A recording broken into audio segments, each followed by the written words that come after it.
119th Maintenance Group had a very successful 2012, with the highlight being the stand-up of the LRE up in Grand Forks.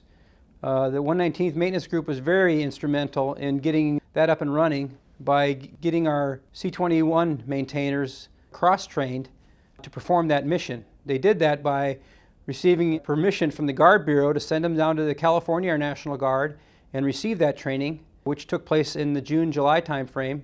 They came back and immediately went up to Grand Forks and began opening up our caskets of our 4 aircraft and piecing the airplanes together basically bolt by bolt.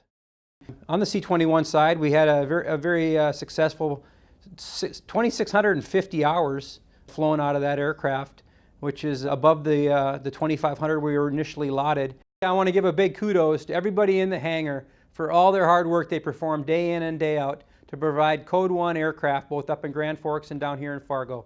Well done. Some of the reconnaissance squadrons' noteworthy accomplishments: flew over 800 sorties in support of combatant commander, approximately 14,000 hours over the course of the year. In addition, we set up a launch and recovery element in Grand Forks Air Force Base with outstanding help from the rest of the wing, with our first successful sorties flown out of there this fall. Once again, for 2012, the Hooligans safety record remains intact. That is due to the amazing performance of some air crews, both on the reconnaissance squadron side and in particular on the airlift squadron side. We had our first intel weapons instructor candidate be selected, be the first weapons school candidate the North Dakota National Guard has ever sent. We had 5 intel individuals and 1 life support deployed to Kandahar in support of the C-27 mission and serve with distinction. And in addition, we had 1 crew go to Afghanistan to support launch and recovery operations, who performed so well that the pilot was put in command of one of the busiest launch and recovery elements. 2012 has been an incredibly busy year for the 119th Operations Group. But because of the incredible teamwork, the talent, hard work, I can truly say in the 119th Operations Group, I really get a chance to work with the best of the best.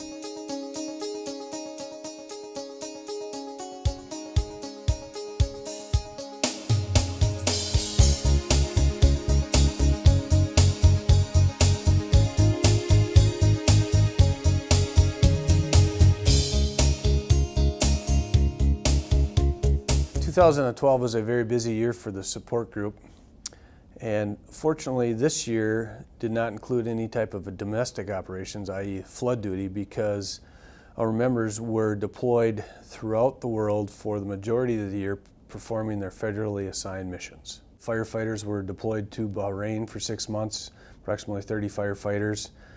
The entire civil engineering squadron was deployed. Their main emphasis was helping with the wind down in Iraq, but they also played a major role with base sustainment and improvement projects where they were stationed. One of the major accomplishments was the EOD deployed 3 individuals over into Afghanistan. Those 3 individuals performed over 225 combat operations, which provided the safe movement of service members by identifying and destroying IEDs and other explosive devices before they could be used against our troops. The airmen of the 119th Support Group did a wonderful job, not only supporting the local missions at the state level, but also at the federal level.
It was a busy but productive year with the 119th Medical Group.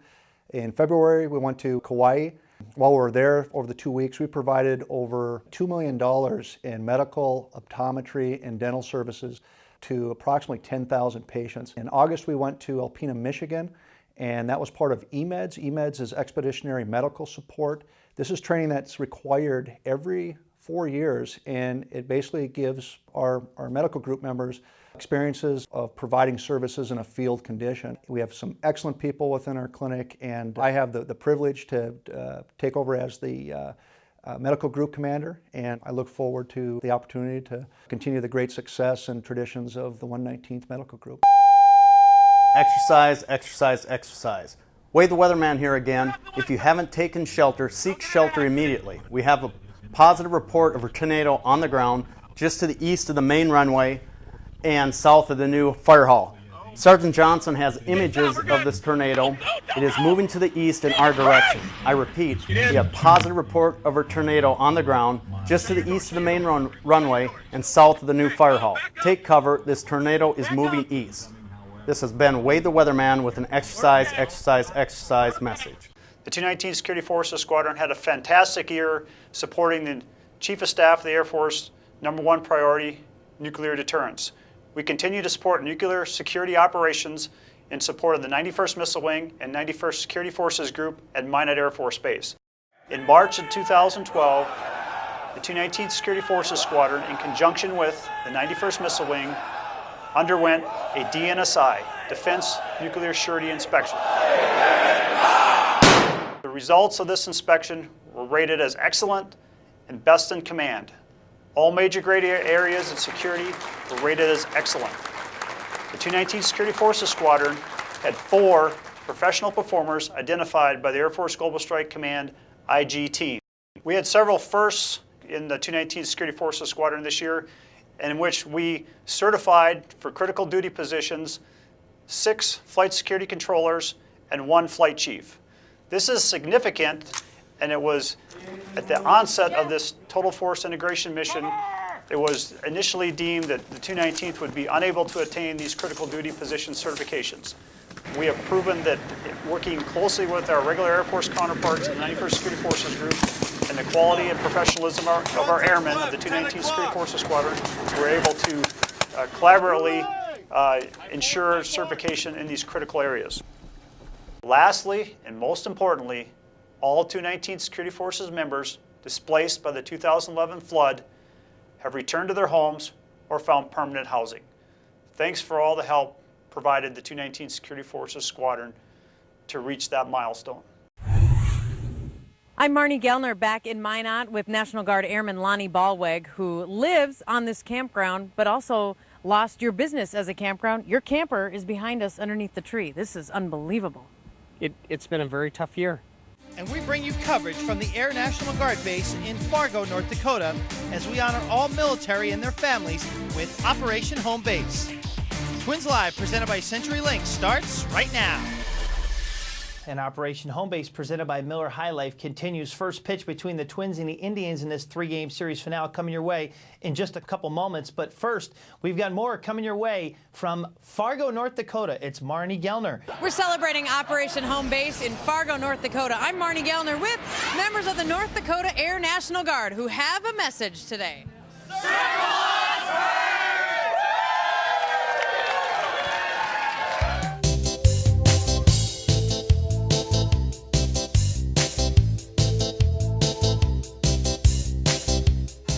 Till the one day when recruiting met retention, and they knew they were much more than a hunch, that this group must somehow form a family.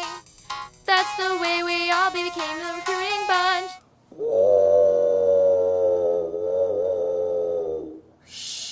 Team North Dakota! Taser, taser, taser! Taser! Taser, taser, taser! Taser, taser, taser! Electronic Control Device, or ECD training, is a yearly requirement for the security forces. It consists of a practical component, classroom instruction, And what does it shoot out right there? On the wall? laser pointer, It's a laser, okay. a written test, Taser, and voluntary taser. exposure. it's important for them to see the effects of it on someone firsthand, as opposed to the first time that you experience it is the first time you deploy it against someone out in a real-world environment where you're trying to effect an arrest or to protect yourself or someone else. Needles, knives, etc. on your body which may injure you. It gives a little bit more credibility to that person, that they know what they're feeling. The option of having a taser available is a great option. Obviously, we have our defensive tactics training, baton training, as well as our firearms training. However, this is just another tool in our arsenal to help us deal with less lethal force option. This volunteer is reporting from Fargo, North Dakota. I'm Master Sergeant. Taser, taser, taser.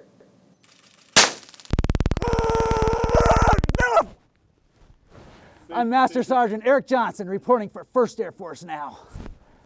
We got 6 wounded airmen here, and the Afghan Police Center was just blown up. This is the first time we've ever taught the North Dakota Air Guard as far as CLS is concerned. The first day we started off doing the classroom portion, PowerPoint presentations, some crawl, phase, hands-on demonstrations, as well as some practice scenarios inside the classroom. The second day we finished that up and did the written exam, followed on by hands-on testing, as well as small group scenarios, and today was all outside doing large-scale scenarios. We are here this afternoon to recognize the deploying airmen of our 119th Security Forces Squadron. The airmen have been training for this deployment for the past year and are now ready to begin their journey. As Governor and the Commander-in-Chief, it is my privilege to stand before you today and on behalf of a proud and grateful state to honor all of you for your dedication to duty and your willingness to serve in the defense of our homeland and our way of life.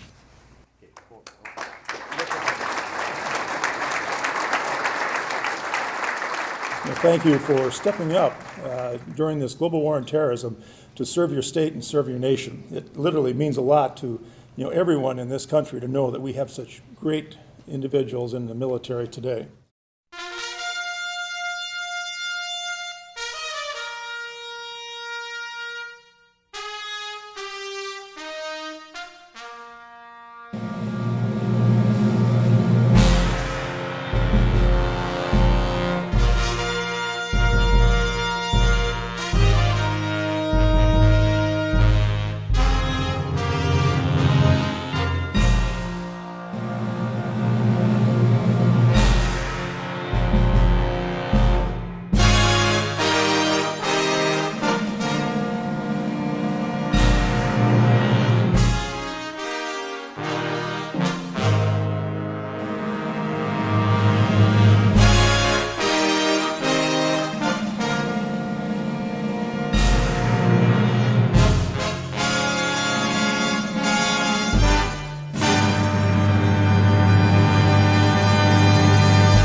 Represent the best that we have to offer from our state and our nation, and we know that our Air Guard and our National Guard are without any question the best in the nation.